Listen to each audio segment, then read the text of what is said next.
Already চুলাত লাগিয়ে গেছি। আজকে কত বছর পালং শাক তুললাম। এনে কতখান জায়গা খালি আছে আর সবাই দিয়ে আরও আছে। তো চোখই তুলিলাই অন্য তুললে আরবার বেশি ফেলাই দিম। পালং শাক গেছেন দেখতে পারা কত সুন্দর, একটা পাতা খাওয়া নাই। তো নেট লাগানোর কারণ নেট লাগাইয়া দেওয়ার কারণে একটা স্লোগেও ধরছে না, এরপরে ফাঁকি টাকিও কোনটা করছে না, এরপরে বিলাইও কোনটা করতে পারছে না। তো নেট লাগাইয়া দেওয়ার কারণে বুঝতে পারলাম যে নেটের কারণে কতখান হেল্প হয়েছে নেট লাগাইয়া দেওয়ায়। আর একটা বাটারফ্লাই আছে আইয়া ডিম ফারিলাই এন্ডা ফারিলাই, এরপরে একটা ফুক হয়ে যায়, একটা ফুক হয় আর বিছা হয়। তো 3-4টা জিনিস থাকি নেট দেওয়ার কারণে অনেক ভালো হয়েছে। তো পালং শাক গুছিন তুললা নিমুগে, এরপরে আমার কাছে আরও বেশি আছে, ওখানের মধ্যে এবার বেশি ফালাই দিন, তো উঠে যাবো আরবার হয়ে যাবে। এত সুন্দর খসখসা ছয়বার আগে ভাঙ্গা যাওয়া লাগে। আমি তুললা নিমুগে। তো পাকা হয়ে গেছে হয়েছে, তুলি লাইছে, বেশ সুন্দর খসখসা। এটা ডিগা পাতা খাইতে এক মজা। তখন খালি করি লাইছি। আসসালামু আলাইকুম, আশা করি সব ভালো আছেন। আলহামদুলিল্লাহ আমি ভালো আছি। লইয়া আইছে আজকে কয়েক জাতন মিক্স করা আজকে ভিডিও। তো শেয়ার করবো তোরা কিছু ক্লিপস সকল আপনার লগে। আর এখানেও পালং শাক দিনে তুলছিলাম, তো কইছিলাম পালং শাকর বেশি দিতাম। অনেক চিন্তা করে দেখলাম কই না, মূলা দিলাই আধা খানো আর আধা খানো দিব পালং শাক। সবাজও খাইয়া হারলে হন দিমনে পালং শাক আর বাজত মূলা দিলাই, যেহেতু জায়গা কম আর লাগি এখন সময় এখতা ফালাইতে গিয়া সময় অনেকটা লাগি যায়। আর একলগে যদি খয়ক জাত একলগে ফালানি যায় তে খাওয়া যায় একলগে। তো লাগি কই অবাজত খালি যতখান হয়েছে অতখানো ফেলাই দিম মূলা। আর মূলা বেশি রেডি করে রাখি লাইছি, এটা আমার গার্ডেনের বীজ রাখা মূলা।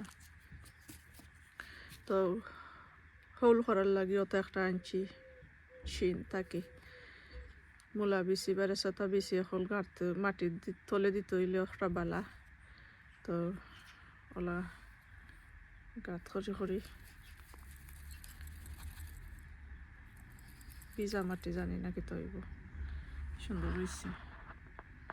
ওলা হলোর ভিতরে একটা করে বেশি দিলাইব, সুন্দর রইব।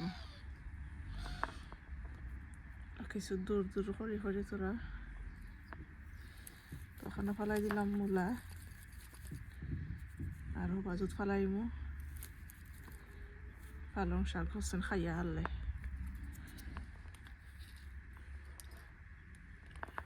খান একটা করি একটা হলোর মধ্যে একটা দিলাইলাই। তো এখানে পরে না কি এখানে কয়েকটা ইয়া পরে যায় না নি হলা ফালাইলে। তো ইলা করলে এখানে দলইয়া পরে না, এখন জায়গাতে কটা যায়।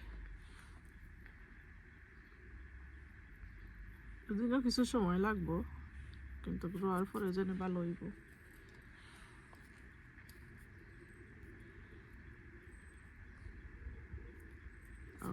ওলা করে সব টিন রাস্তা জায়গা ওলা করে দিলাই মুরাইয়া দিলাইলাম রাইয়া আর নেট লাগাইয়া দিলাইছি। নেট না লাগাইলে আমার বিলাইয়া ইয়া আকুরাইয়া শেষ করে লাগব। তো তখন রইয়া দিলাম ওলা।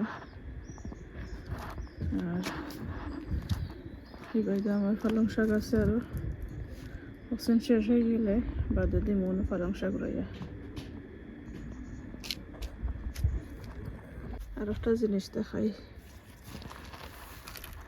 ওখানে একটা বেড বানাইছিলাম আর বেডের মধ্যে দেখো কেতা উঠছে মিষ্টি কুমড়া গাছ।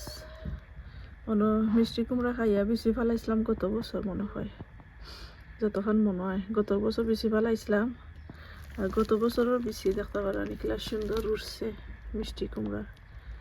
তো ওলা এখন আরো দুই এক পাতা সারি দিলে কয়েকটন থাকি ডুলাই আনি অন্য খানো রইমো। আর এখানেও লাল শাকও ফালাইছিলাম, লাল শাক উঠছে, এটা আরো উঠে। লাল শাক উঠছে, মিষ্টি কুমড়া গাছ উঠছে, আলুর গাছ উঠছে। আলুর বাকল টাকল ফালাই জেনে একটা ডেম দিছে।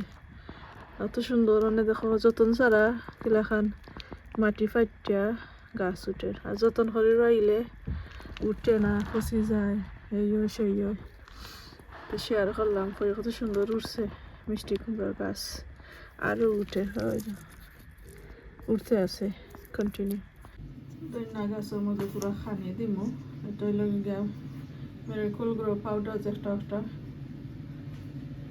1 স্পুন দিলাম 6 লিটার পানির মাঝে। বেশি দিতাম না। দইনা গাছ 6টা কন্টেনারের মাঝে দেখা যান বলেন না বেশি করা দিকে। তো ওটা পাউডার দিলে দ্রুত বড় হয়ে যায়। তো 6 লিটার মধ্যে ও স্পুন দিলে হয়ে যায়। খালি মধ্যে দিলাইছি, মিক্স করে দিলাম, দিলাইছি। সাইডটার মাঝে খালি দিব, তারও দ্রুত বড় হয়ে যাব। কিছু সিংলা সিংলা লাখান লাগে দেখতে। পানিও শুকাই গেছে, মাটিও শুকাই গেছে। পুরা হালকা করে করে দেরাম।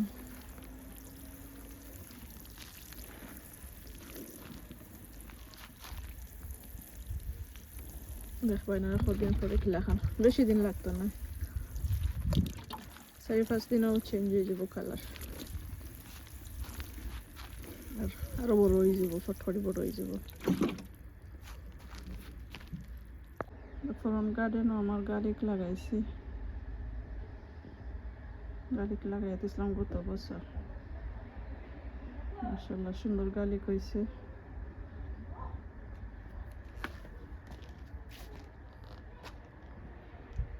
লাভেন্ডার গাছ,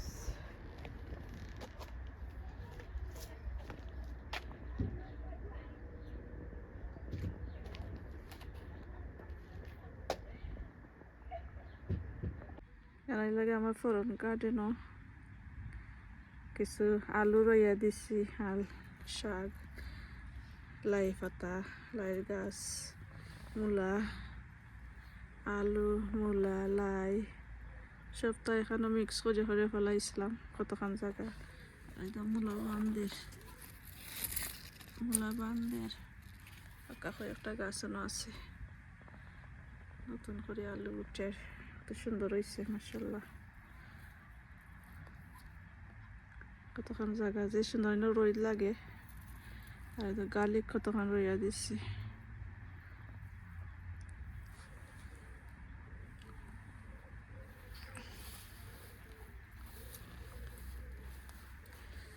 গার্লিক, আলু,